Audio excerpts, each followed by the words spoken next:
Right, hier gaat ons. Ons moet nou vandag by Sondag 13, dis nou die plek waar ons aangaan, nee. Ja. Okay. Ek moet hierdie boekie van my oopmaak.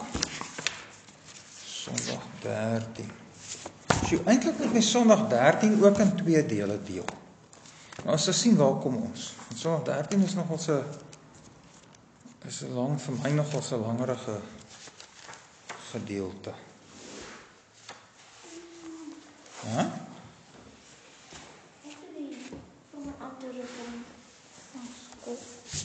Okay. Maar is reg, kom ons kyk.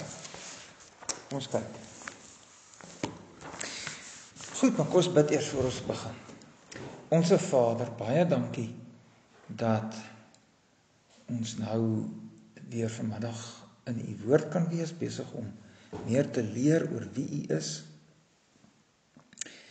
Dankie dat u vir ons 'n goeie God is en dat u goedheid ons volg.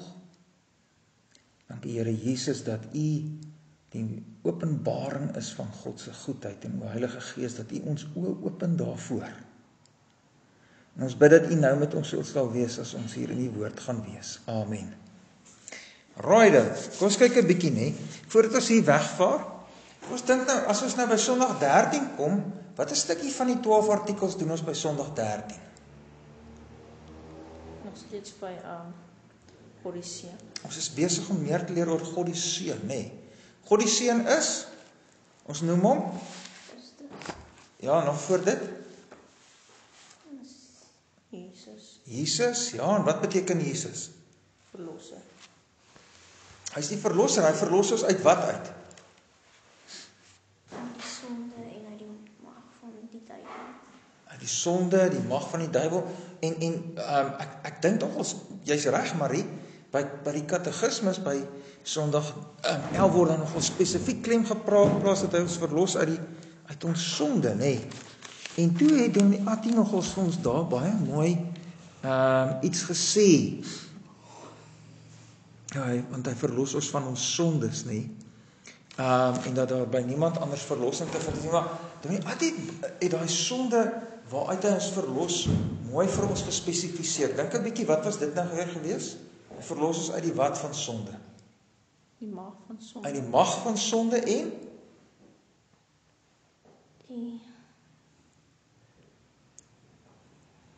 Sonde maak jou wat voor God? Skuldig, nee. Hy verlos ons uit die skuld van sonde, hy verlos ons uit die mag van sonde en hy verlos ons uit die gevolge van sonde. Baie mooi. Dit is belangrik. Ek dink is vreeslik belangrik om daai kategorieë so in 'n mens se kop te kry, want dit help mense om 'n klomp dinge te verstaan as jy daai kategorieë so het van uit die skuld van sonde, die mag van sonde en die gevolge van sonde, nê? Nee. Okay, dis baie belangrik. Okay. En hy is ook die wat? Hy's Jesus en die Christus. Die Christus. Wat beteken Christus nou weer? Gesalfde. Hy's die gesalfde, nê? Nee. Hoekom is hy die gesalfde? Want hy's deur God aangestel. Wanneer? Met die toe Johannes die doop gedoop. Toe is hy gesalf. Wanneer is hy aangestel? Op die grondlegging van die aarde. Voor die grondlegging van die wêreld het God hom aangestel as die middelaar en die verlosser, die hoof van die kerk, nê, die uitverkorenes van God se volk. En hy kom om ons te verlos en God salf hom om ons te verlos. Nou as die verlosser, as die gesalfde verlosser, koning verlosser op te tree. Hy is gesalf in watter 3 ampte? Profeet, koning, priester. Profeet, koning, priester. As profeet dien hy wat? Verkondig homself. Ja, hy verkondig homself, nê? Hy maak aan ons bekend die volkome raad en wil van God oor ons verlossing. En daarom verkondig hy homself. Hy verkondig homself as wie? As die verlosser. Ja, goed. Koning. As die koning en die Priester. En die priester, nê? En dis die ander 2 ampte waarin hy gesalf is, as priester en as koning. As priester, wat doen hy as priester? Hy offer homself vir ons sondes. Hy offer homself vir ons sondes in ons plek, nê. Nee, hy is die priester wat ook te gelykertyd die offerlam is, nê. Nee.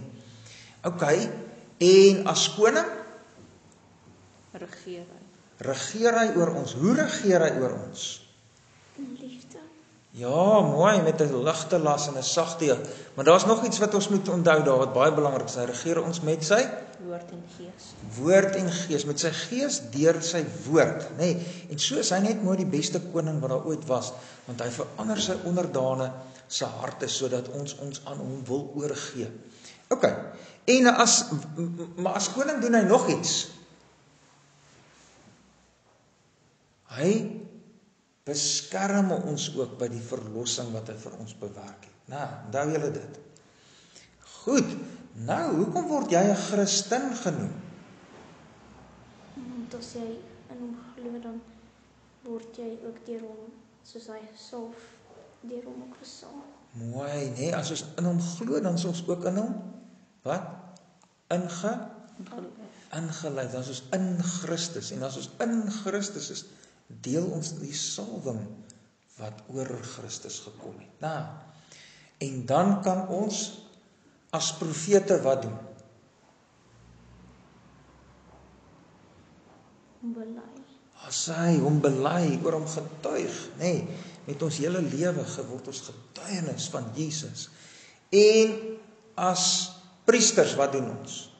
Ons aan hom wy. Ons gee ons lewe aan hom oor, nê? Ons maak ons lewe word 'n dankoffer aan God. Ons gee ons lewe ganslik oor aan God, totaal en al, radikaal, elke lewensterrein, né? En as konings, Stras teen die sondes en regeer na die in die nuwe hemel en aarde saam met Christus. mooi. Ons stry teen die sonde en ons regeer uiteindelik.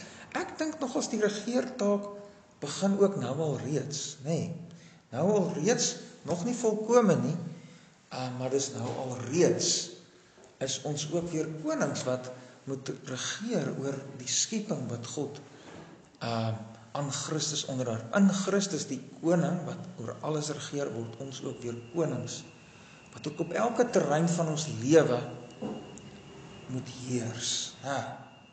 OK. Ons moet op elke terrein van ons lewe onsself aan die Here oorgee as priesters en as konings ook heers tot eer van sy naam, nê. Nee. So dis waar ons tot waar ons nou gekom het met die leer oor Christus. Nou vir my nog 'n belangrike ding, ons is op die oomblik besig in om wat se belydenis te behandel. Die katekismes behandel wat se belydenis?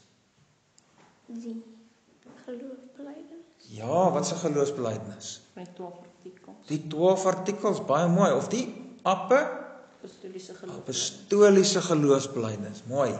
Nou, hoekom behandel die katekismes die apostoliese geloofsbelydenis? Sodat ons dit beter kan verstaan. Goed, ek stem daarmee saam, maar dis nog nie heeltemal die antwoord nie. Daar's 'n spesifieke baie belangrike rede hoekom die katekismes die 12 artikels behandel. Die apostoliese geloofsbelydenis behandel. Want dit vat die Bybel saam waarin God homself beloof. Mooi, want dit vat vir ons die woord saam. 'n Christen moet al die beloftes van die evangelie glo wat vir ons in die woord gegee word. Die 12 artikels vat vir ons die woord saam, nê. Dit is nie iets in die plek van die woord nie, nie bo die woord nie, nie naas die woord nie. Dis 'n samevatting, dis ons samevatting van die woord, nê. En van die evangelie. OK, en in die evangelie beloof God homself aan ons en oor wie gaan dit in die 12 artikels?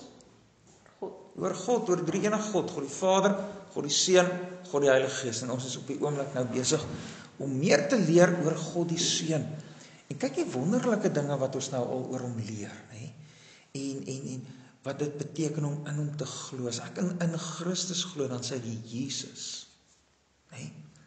Hy verlos my uit die skuld van sonde, uit die mag van sonde, uit die gevolge van sonde. Dis wie Jesus vir my is, nê? En as hy die Christus is, dan weet ek, voor die grondlegging van die wêreld is hy al aangestel as my middelaar en hoof. Nee? In die tyd, in die volheid van die tyd het God hom gesalf. met die Heilige Gees en bekragtig met die Gees om sy 3 ampte te doen. Wat se ampte? Hy's 'n profeet wat vir my vertel wie hy is en wat hy doen. Hy is my priester wat sy lewe vir my in my plek gegee het as 'n versoening. Hy is die koning, hy is my goeie koning wat nou in my regeer deur sy Gees en met my woord en my bewaar. So dis net so 'n huge klomp goed wat ons leer wanneer ons geloof het, wat ons sê, kyk wie is Jesus vir my. En as ons by God die Vader is in Sondag 9 en God die Sondag 10 sê, kyk wat beteken dit as ek in God glo en in Jesus glo en God word my Vader. Kyk wat so wonderlike dinge beteken dit vir my. Nou, dis baie belangrik dat ons koppe heeltyd hierdie goed mooi vashou. Nou, okay.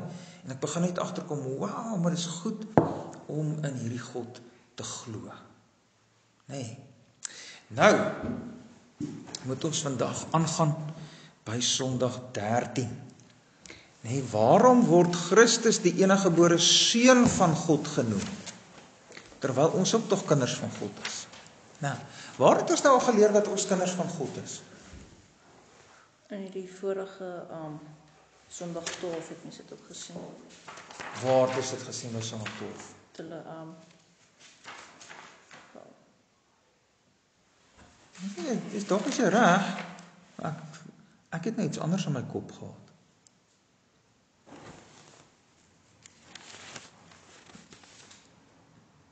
Nee, ons is volgelinge van Christus en van Sondag 12. Ek dink nogals daarby by Sondag 9 het ons dit geleer. Wat beteken dit as jy sê ek glo in God die Vader die Almagtige, dat ons deur sy seun Christus ook sy kinders geword het. Nou, ons gaan nou in hierdie Sondag, by Sondag 13, gaan ons nou meer leer oor wat beteken dit as God die Seun, die eniggebore Seun van God is. Hoekom noem ons Christus die eniggebore Seun van God, terwyl ons ook tog kinders van God is? Wat beteken dit, nee? En daar moet ons nou weer eens sien, wat beteken dit as ek die beloftes van die evangelie glo? Wie is hierdie God wat hom aan myself kom gee? Hy is ook God die Seun. Nou, wat beteken dit? Nou, kom ons kyk. Die eerste vraagie, ons gaan eers die vragies hier behandel, vraag by afdelingkie A, Sondag 13, vraag 1. Noem die 2 verskille tussen Jesus se kindskap en ons kindskap. Wat het jy daar geskryf, Johannes? Jesus is van ewigheid God se seun en het dieselfde goddelike natuur. Ons is nie van ewigheid af God se kinders nie en ons is van nature sondig. Ja, so Jesus het dieselfde natuur en hy is van ewigheid af die seun van God. Kom ons dink 'n bietjie hieroor na. Hierdie is nogals 'n ding waaroor 'n mens bietjie moet dink. Wat op aarde beteken dit? Lees bietjie weer daai antwoord van jou daar, Johannes. Jesus is van ewigheid af God se seun en het dieselfde goddelike natuur.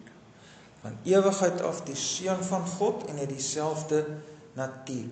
Wat beteken dit?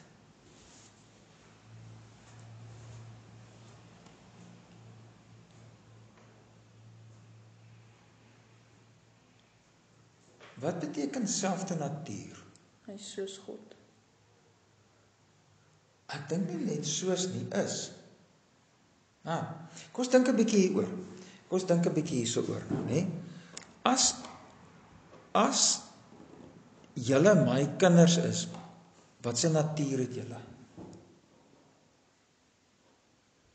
Menslike. Ja, julle het my natuur. Nee, want julle is uit my. Nee. Dan het julle my natuur, nee. As ek 'n mens is, wat is julle? Mense. Ook mense, julle is nie honde ewe skielik. Of as ek 'n hondpa is, dan gaan julle nie menskinders wees nie, né? Dit kan nie 'n hondpa maak hondekinders. Jy gaan nie uit 'n hond kan nie varke laat gebore word nie. Kan nie. Nee, uit 'n hond kom honde. Uit 'n vark kom varke. Uit 'n sondige mens kom sondige kinders wat sondige mense is. OK. Maar as die seun God se seun is, en ons sê, hy is van ewigheid af die seun van God, en hy het dieselfde natuur, dan moet hy mos God wees. Nou, hy moet God wees. OK. Nou, dit is belangrik. Nou, hier is nou nog 'n ding. Wat beteken dit as hy van ewigheid af die seun van God is? Dit beteken dat was nog altyd. Ja. Nou hier's 'n verskriklike belangrike ding wat ons nou hier moet raak sien. Nee. Kom ons kyk 'n bietjie hierso. Kyk nou 'n bietjie, maak oop julle psalmboeke by die geloofsbelijdenis van Nicea.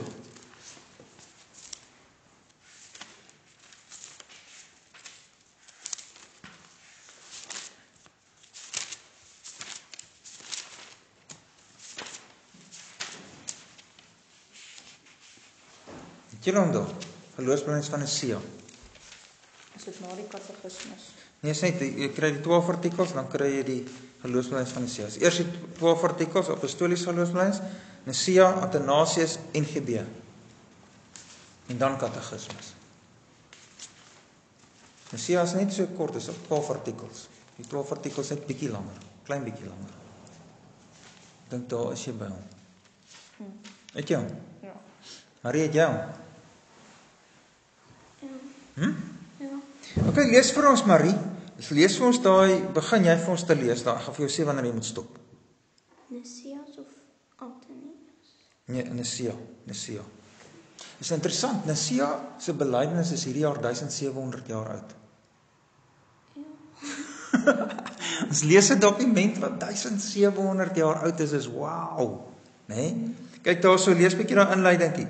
Hierdie belydenisskrif word genoem na die plek Nicea in Klein-Asië, né, in Turkye vandag, waar daar in die jaar 325 'n synode gehou is en waar die dwaalings van Arius verwerp is. Die finale vorm is egter eers van 'n later datum, waarskynlik by die synode van Konstantinopel in 381. 325 na Christus het hulle hierdie belydenisskrif opgestel om die dwaalleer van Arius te weerlê. Nou Arius het gesê Jesus is as seun van God is nie God nie. Hy is net die seun van God.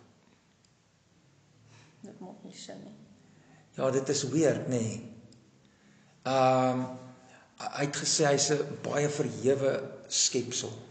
Geweldige verhewe skepsel. Hy was die heel eerste skepsel van God, maar hy is 'n skepsel. Hy is nie die seun van God nie. Nou, kom ons kyk 'n bietjie wat sien ons hier, en ek wil hê ons moet ons Bybels ook oopmaak. Maak ons Bybels oop by Johannes 1.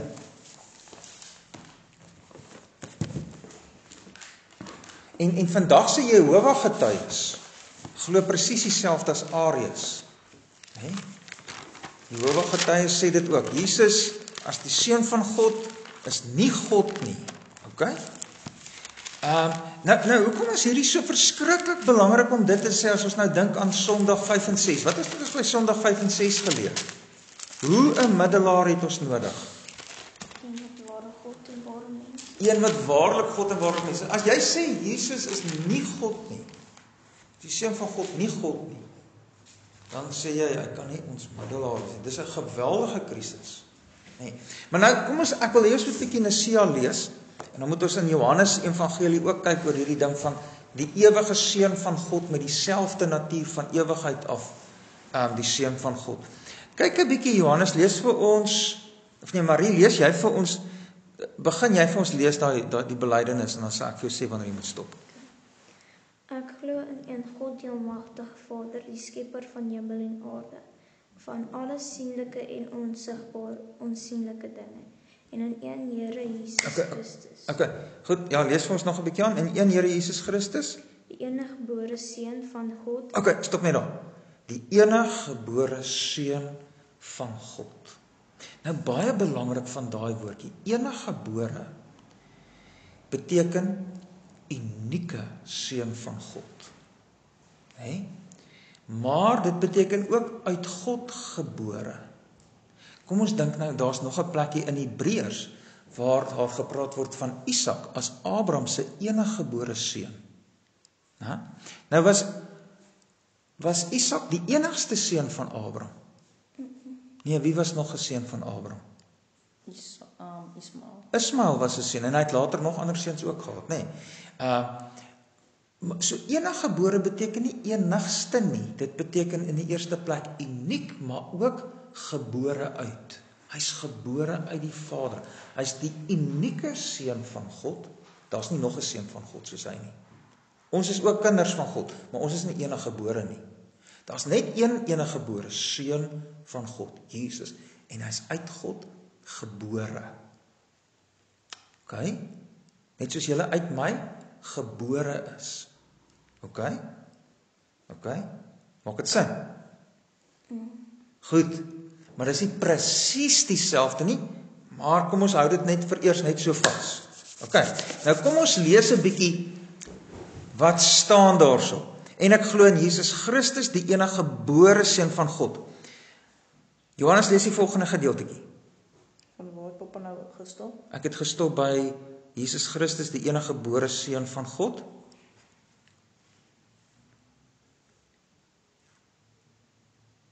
Gebore uit die Vader voor alle eeue. Aha, gebore uit die Vader voor alle eeue.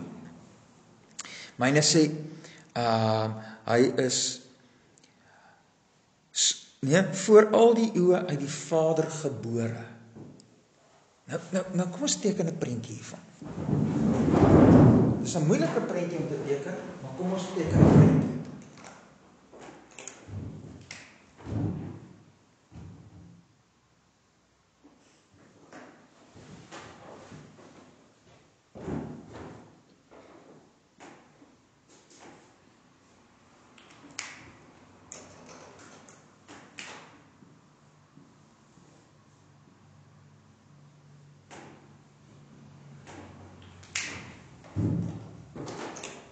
So is nou Genesis 1 tot 2.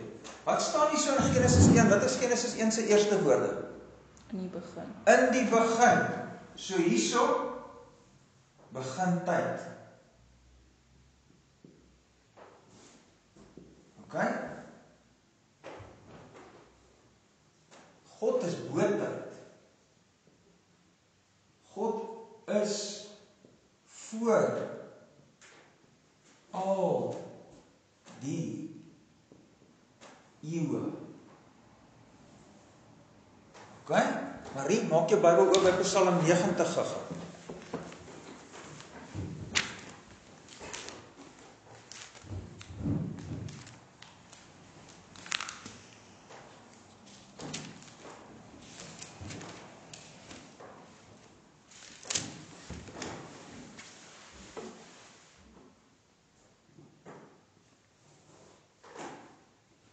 Wat sê Psalm 90 vers 1? Gebed van Moses, die man van God. Here, U was vir ons 'n toevlug van geslag tot geslag. OK, vers 2. Voordat die berge gebore was en U die aarde en die wêreld voortgebring het. Ja, van ewigheid tot ewigheid is U God. OK, so God is voor al die eeue. Nou sê daai belydenis van ons, hy's voor al die eeue uit God gebore. Wat beteken dit? Dis omdat hy die seun, hierso is 'n ewige Vader. Want daai Psalm 90 sê dit vir ons mooi, ja, hy's van ewigheid tot ewigheid. 'n Ewige Vader. En, hoor nou, 'n enig gebore seun. Sê nou gou vir my, kan iemand 'n seun wees as hy nie gebore is nie? Hy moet gebore wees om 'n seun te wees. OK? Maar nou, beteken dit die Vader het eers bestaan en toe 'n rukkie later is die seun gebore?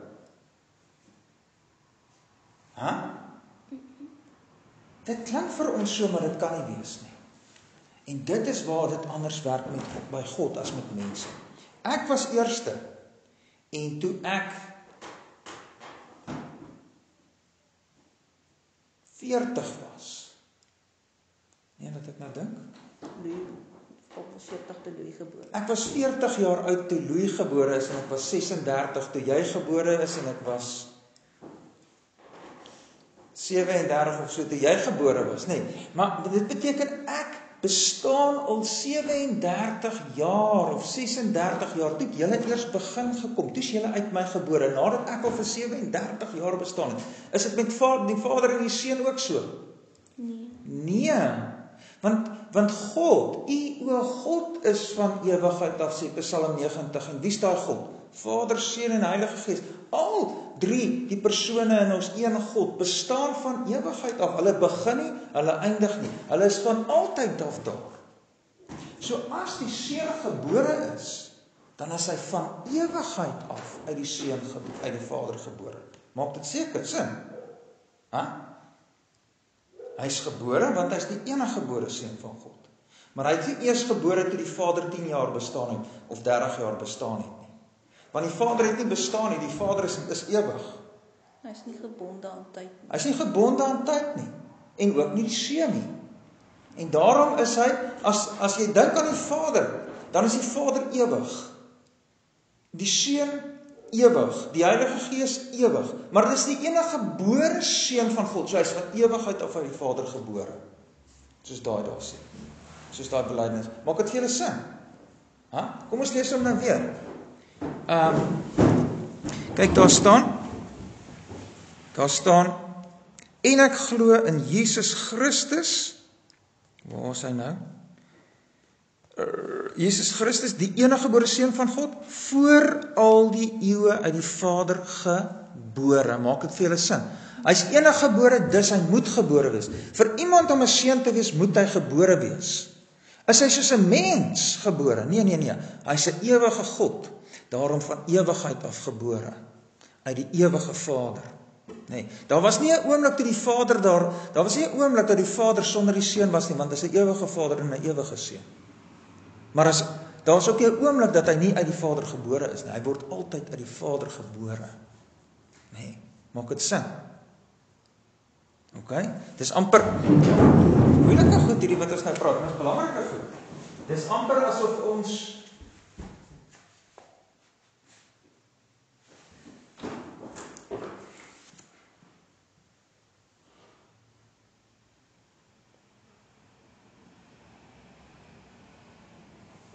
Hy's altyd uit die Vader. OK? Maar hierdie Vader en hierdie Seun, hierdie punt trek net altyd, daar's nooit 'n punt waar daar so iets kan begin nie. As 'n mens die moment as ons in tyd in beweging, ons almal is hier binne tyd, dan moet jy sulke goedjies begin teken wat 'n beginpunt het. Maar God is nie so nie, hy het nie beginpunt nie. Maar dit is asof hy net altyd uit die Vader is. Nou, altyd uit die Vader gebore. OK? Soos 'n stroom wat altyd uit die Vader uitstroom, maar dis van ewigheid af so. Daar's nie 'n beginpunt nie. OK. Hy is God en hy is ewige God. Die Vader is God en hy is die ewige Vader. Hy is die ewige Seun wat van ewigheid af uit die Vader gebore is, want hy is die enige gebore Seun van God. OK. Kyk nou 'n bietjie verder wat staan daar. Die volgende sinnetjie, Marie. Lees nou net vir ons daar van ewigheid af uit die Vader gebore. Kyk wat staan volgende. God uit God. God uit God. Daar sien ons dit, né? God uit God. God uit God. Van ewigheid af. OK, wat is die volgende sinnetjie? Lig uit lig. Want God is lig. Lig uit lig. So met ander woorde, daar kom die ding van hy dieselfde natuur. Hy dieselfde natuur. As God lig is, dan is hy lig, want hy is God. OK, as God is, dan hy dieselfde natuur, hy het nie 'n ander natuur nie. OK? Net so julle ook, né? Sondige mense. Nee, selfde natuur. Maak dit sin? OK? Lees bietjie vir ons nog, weet jy wat, ek gaan nou net gou die lig aan.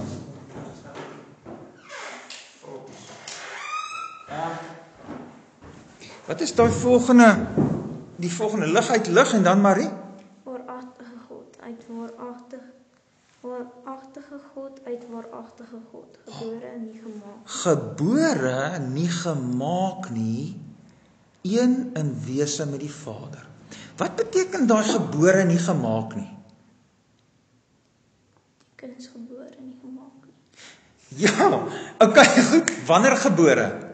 Jy spot aan Marie. Hy's gebore, hy's nie gemaak. Wanneer gebore? Van ewigheid. Van ewigheid. Dit gaan nie hier oor sy geboorte uit Maria nie. Arius het gesê, hy's nie gebore nie, hy's gemaak. Hy was die eerste skepsel. Dis die dwaling. Hier word die dwaalleer van Arius keel afgesny. Die ouens daar by die synode van Nicea sit en hulle maak hulle Bybels oop en hulle lees in Johannes en ons gaan nou daar lees. Hulle sê hy's enig gebore. Arius sê nie, hy's gemaak, hy's die eerste skepsel. Sê hy's gebore. Wanneer gebore? Nou krap hulle koppe. Hy moet 'n ewige God, hy's 'n ewige God, want dit lees ons in die Bybel, Jesus is God. Kyk daar so, Johannes 1 vers 1. In die begin was die woord en die woord was by God en die woord was God. Hy is regtig God. En is van die begin al af so, toe die begin het, was dit al so. Hy's 'n ewige God, né? En tog onderskeie van die Vader, maar tog God, dis wat ons hier lees, hoe werk dit? Nou krap hulle kop en nou begin hulle skryf. En ek glo in Jesus Christus, die enige gebore seun van God. Nou begin ons verstaan. Voor al die eeue uit die Vader gebore. Daarom is hy die enige geborene. Maar dit beteken nie die Vader het vir miljoene jare bestaan en toe begin die seun, toe is die seun eers gebore nie. Nee, want hy is 'n ewige seun. Hier staan dit. Johannes 1 vers 1. So hy is van al die eeue, voor al die eeue uit die Vader gebore. En hy's God, want hier so staan. En in die begin was die woord en die woord was by God en die woord was God. God uit God, lig uit lig, ware God uit ware God, een in wese met die Vader. Maak dit vir julle sin? OK? So, en nou kom Arius sê, nee, kom. Jesus is die eerste enigste skepsel. Jesus is die eerste skepsel. Nee, sê hulle. Gebore, nie gemaak nie. OK, maak dit sin vir julle? OK? Nou kyk wat staan na volgende. Gebore nie gemaak nie. Deur wie alles tot stand gekom het. God het deur hom alles tot geskep. En kyk, dis nog ons Johannes 1 vers 1, hè. In die begin was die woord. En die woord was by God. En die woord was God. Hy was in die begin by God. Alle dinge het deur hom ontstaan. En sonder hom het nie een ding ontstaan wat ontstaan het nie. En dan sê vers 14, en die woord het vlees geword en onder ons gewoon en ons het sy heerlikheid aanskou. Die heerlikheid soos van die enige geborene van die Vader, wat van die Vader kom, vol van genade en waarheid. Nou, hy is die enige geborene, voor al die eeue uit die Vader gebore, een in wese met die Vader. God uit God, lig uit lig, ware God uit ware God. Die een nie gemaak nie, gebore, deur hom het alles ontstaan. Ook dit sny Arius se kop af, né? Want Arius sê, hy is die eerste skepsel. Nee, sê die synode, alles het deur hom ontstaan, want kyk, hier staan dit, alle dinge het deur hom ontstaan. So hy moes voor alle dinge daar gewees het. So hy's God, soos Psalm 90 sê, voor al die eeue was hy daar. OK, maak dit sin vir julle? So dit sê vir ons net, Jesus is net so anders as ons. Hy is die enige geborene van die Vader. Dit beteken, hy het dieselfde natuur as die Vader. Dit beteken, hy is van ewigheid af uit die Vader gebore. Nee. Wat beteken dit? As daar 'n ewige Vader is, dan is daar 'n ewige Seun. Nou, sodat hy die enige geborene van die Vader kan wees, met dieselfde natuur as die Vader. Is ons so? Nee, ons is skepsels. En ons word ook geskep as kinders van God. En in 'n vader-kind verhouding geskep as God, maar geskep, nie gebore nie. Dit is nie uit die Vader gebore nie. En as ons wedergebore word, dan beteken dit nie dat ons soos die Seun dieselfde natuur kry as God nie. Dit beteken dat ons deur die Heilige Gees nuut gemaak word om weer beeld van God te wees. Daar's 'n baie duidelike verskil tussen ons en die Seun. OK, maak dit sin vir julle? OK. Nou goed, so dit is net so 'n bietjie by daai eerste vraag dat 'n mens, ek dink is baie belangrik ouens dat 'n mens oor hierdie goeters bietjie mooi nadink, né? Noem die twee verskille tussen Jesus se kunskap en ons kunskap. So, hy's van ewigheid af die seun, want hy's van ewigheid af uit die Vader gebore. En hy het dieselfde natuur as die Vader, want hy's uit die Vader gebore. Ons is nie, ons is skepsels. En ons word uit genade as kinders aangeneem. OK. Nou, vraagie 2. Waarvan en waaruit het Jesus ons vrygekoop? Wat sê jy, Marie? Hy het ons van die sondes vrygekoop en uit die mag van die duiwel. OK, hy het ons van die sondes vrygekoop en uit die mag van die duiwel. En dis nogals vir my belangrik ook, julle ouens. Kyk nou 'n bietjie daar by Sondag 13. Wat staan daar? En dit gaan nou veral daarby, waarom noem jy hom Here? Nee, waarom noem jy hom Here? Nou, ek wil net gou dit sê, Here beteken baas, koning, en ook besitter, nee. En nou staan daarso, by vraag 34, Johannes, lees bietjie vir ons die antwoordjie daar. By vraag 34. Ja, waarom noem jy hom Here?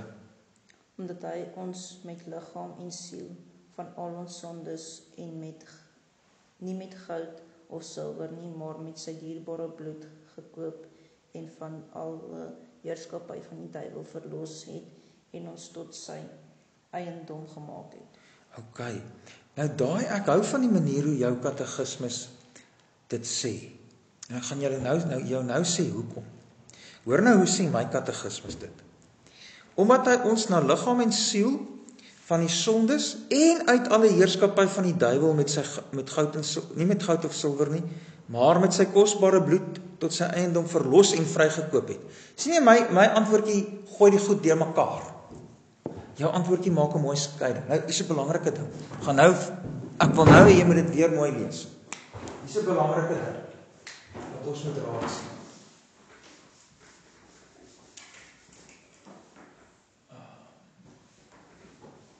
Na die sondeval leef ons nou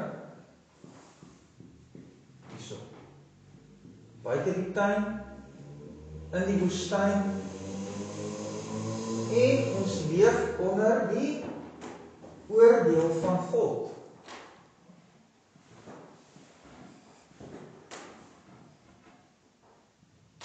Kyk. Maar gaan jy uitvoer.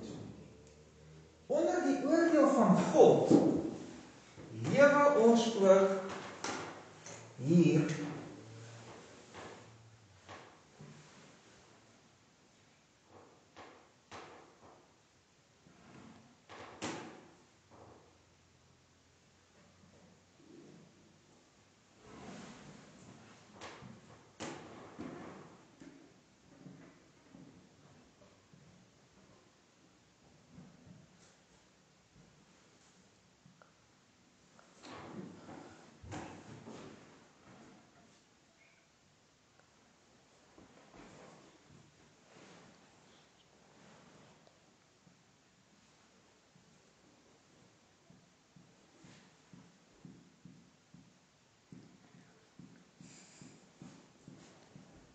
ons lewe ook hier in die Satan se tronk. So ons lewe onder die oordeel van God binne in Satan se tronk na die sondeval. Satan en sonde se tronk.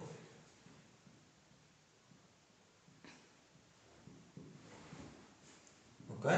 Ons is gevangenes van Satan en sonde. En by dit alles nog ons gewillige gevangenes. Dis aaklig, maar dit is hoe ons is. Nee. Onder die oordeel van God in die tronk van die duiwel. Nou, kom ons teken die prentjie net nog so aan.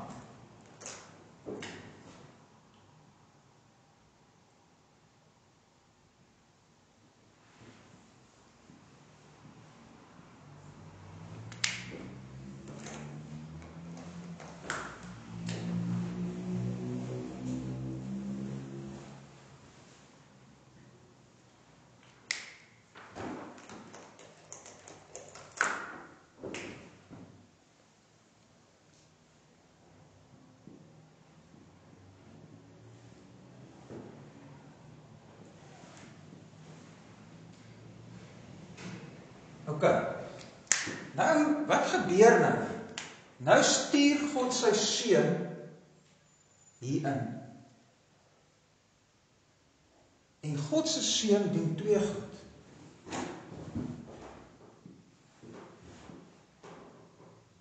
Aan die kruis verlos hy ons uit die wat van sonde. Skuld van sonde. Skuld van sonde. So die oordeel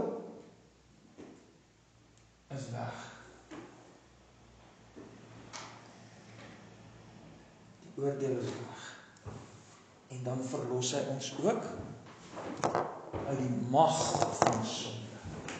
En hy bring ons in die koninkryk. Hy vat die skuld van sonde weg, sodat daar nie meer oordeel is nie, en hy kom haal ons uit die mag van sonde en bring ons in die koninkryk in. Maak dit sin? Nou, hoe verlos hy ons? As jy kyk na vraag en antwoord 34, wat se sinnetjies en frasietjies sou julle aanhaal uit vraag en antwoord 34 om te sê, die seun, ons word die seun se eiendom, ons kom staan onder sy Here se, hierso is Jesus ons Here, Jesus is ons Here, ons koning. En hy word ons koning deur die oordeel weg te vat en ons uit die skuld van die sonde te verlos en ons ook uit die mag van die sonde te verlos. Nou wat 'n frasietjie by vraag en antwoord 34 sou julle gebruik om te sê hy verlos ons uit die skuld van sonde? Wat 'n frasietjie sou julle gebruik het? Uit die skuld.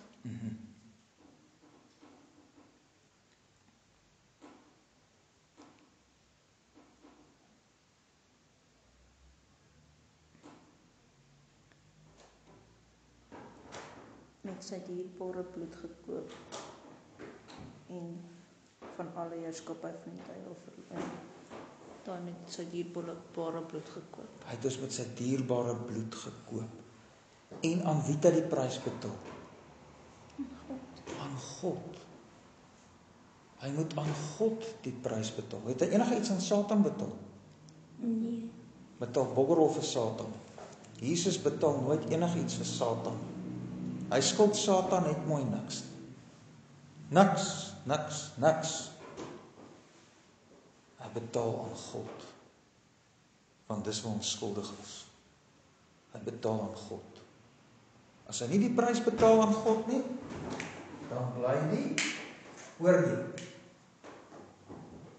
OK? Dan bly die oordeel. Maar as hy die prys betaal aan God, dan is die oordeel weg. OK. Wat help dit hy bevry ons uit die mag van sonde, maar die oordeel is nog daar. En hoe verlos Jesus ons uit die oordeel? Hy betaal die losprys van sy lewe. Hy gee sy lewe, hy gee sy kosbare bloed aan die kruis. Hoe verlos hy ons uit die mag van sonde? Wat se sinnetjies sou ons uit vraag en antwoord 34 uithaal om dit vir ons te wys? Hy maak ons tot sy eiendom. Goed, hy maak ons tot sy eiendom. Ja, dit doen hy. Maar dit doen hy nadat hy die skuld betaal het en ook wat gedoen het? Van alle heerskappy van die duiwel verlos. Hy verlos ons uit die heerskappy van die duiwel. Hy kom haal ons hier uit. OK, en dis 'n daad van mag, dis 'n oorlog. Jesus vaar daarin en hy vlug en verwoes die Satan. En hy verlos ons daarin. Nee, kyk 'n bietjie, maak op julle Bybels by Lukas 11. Lukas 11.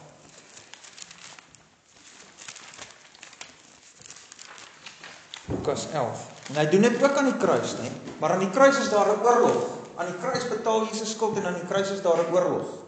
Aan die kruis vernietig hy die duiwel se mag. Maar dis 'n oorlog. Onthou as die seun wat met die moederbelofte wen, deur lyding heen, daar's 'n oorlog. En Jesus wen die oorlog aan die kruis. Nee? Dis 'n bloedige oorlog. Dis 'n oorlog tot die dood toe. Maar Jesus wen hom vir ons. Hy's ons held wat wen, né? Maar tegelykertyd is hy ook die losprys wat betaal. OK, sien julle dit? Jesus is begeerlik. Hy's begeerlik. Nee, hy's wonderlik. Hy's ons held wat wen en hy's die een wat sy betaal, die skuld betaal. OK. Kyk 'n bietjie Lukas 11 vers 22. Daar sien 'n mens daai wen, daai bevryding. Kyk 'n bietjie wat staan daarso in versie. Kom ons lees al van versie 21. Johannes lees vir ons vers 21. Wanneer 'n sterk man wat goed gewapend is, sy huis bewaak, is sy besittings in veiligheid. Marie, vers 22. Maar as een hom oorval wat sterker as hy is en hom oorwin, neem hy sy volle wapenrusting weg, waar hy op vertrou het en deel sy byt uit. Die sterk man is die duiwel. Hy bewaak sy huis en ons is daar binne. Ons kan nie daar uit nie. Ons is slawe van sonde en Satan. Jesus is die man wat sterker is as hy. Hy kom bind die Satan. En hy verlos ons daaruit. OK, maak dit sin? En dit gebeur aan die kruis, nee. Kolossense 2 vers 15 sê dat Jesus aan die kruis Satan ontwapen het. Hy het hom ontwapen, hy het sy wapens weggevat. OK? Hy het sy mag gebreek. Hy is ons held wat ons verlos uit die slawebande van sonde en Satan, maar is tegelijkertyd ook ons losprys wat betaal vir die Vader en dan behoort ons aan hom. Hy verlos ons en hy word ons Here en hy's 'n goeie Here. Jy wil hierdie Here net altyd dien, want kyk wat het hy vir jou gedoen. Jy wil hom lief hê. Maak dit sin vir jou? Okay? Dit is soos die Israeliete in Egipte is. Die Here kom in die nag van die 10de plaag en hy verlos hulle uit die slawebande van Farao. Maar wat moet eers gebeur? Die Israeliete Pasga. Ja. Die bloed moet aan die kusyne gesmeer word, want in daardie nag toe die Here die eersgeborenes van Egipte tref, as daar nie bloed aan jou kusyn is nie, dan maak hy jou eersgeborene ook dood, want jy is net so skuldig soos die hele Egipte. So hy moet eers die skuld betaal met die Pasgalam. Daarna kom hy met mag en hy verlos die Israeliete uit Egipte. En dis presies wat Jesus doen. Hy betaal die skuld, hy is ons lam, hy is ons offerlam, hy offer homself as die priester. En hy betaal die prys met sy lewe. En dan kom hy as die koning en hy verlos ons net, hy verwoes Satan net. En hy verwoes die sonde en hy bring ons uit en hy bring ons in sy koninkryk. Maak dit sin vir julle? Baie keer het mense die idee dat Jesus die losprys betaal aan die duiwel. Ek dink dit is nogals die idee wat 'n mens kan kry met die manier hoe my vraagie en antwoordjie vertaal is uit die Duits uit wat ook al uit.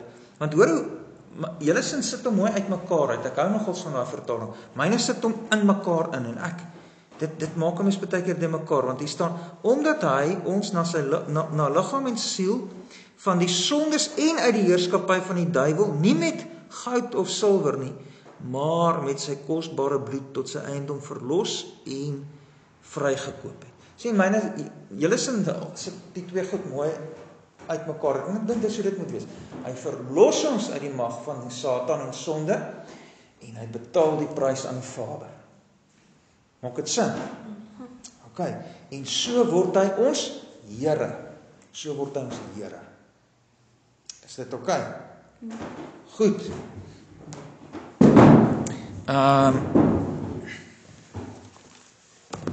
Kom ons kyk nou 'n bietjie. Waar vind ons reg? Wat was die prys wat hy vir ons vrykoping betaal het? Sy eie lewe. Ja, sy liggaam, sy bloed. Hy het ons met sy kosbare bloed gekoop, né? Wat beteken die naam Here? Eienaar en koning. Eienaar en koning. OK. Eienaar en koning. Nou, ek dink ons moet nou op hierdie punt stop. Kom ons stop hier. En dan dink ek daai afdeling B, nê? Hy is nie so moeilik nie. Hy is nie so moeilik nie. Hy is baie voor die hand liggend. Ek dink ons gaan hom oorslaan. OK, ek dink ons het nou die belangrike goed gepraat vandag. OK. Ons kan dalk vinnig volgende keer net om vinnig merk, maar dan merk ons hom nou net vinnig. Ek dink die belangrike goed het ons gepraat vandag. En wat is die belangrike goed vir vandag? Kom ons vat dit weer saam. Hoekom noem ons die seun die enige geborene van die Vader?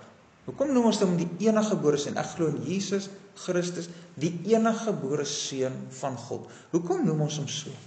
Omdat hy die ewige gebore seun uit God is. Ja, omdat hy van ewigheid af uit die Vader gebore is. En hy is ook die natuurlike seun van God. Wat beteken natuurlik? Hy is soos God. Hy is self God, nee. Hy is self God, net soos wat julle, as julle uit my gebore is, mense is, omdat ek 'n mens is. Net so is die seun, omdat hy van ewigheid af uit die Vader gebore is, ook God. OK, maak dit sin?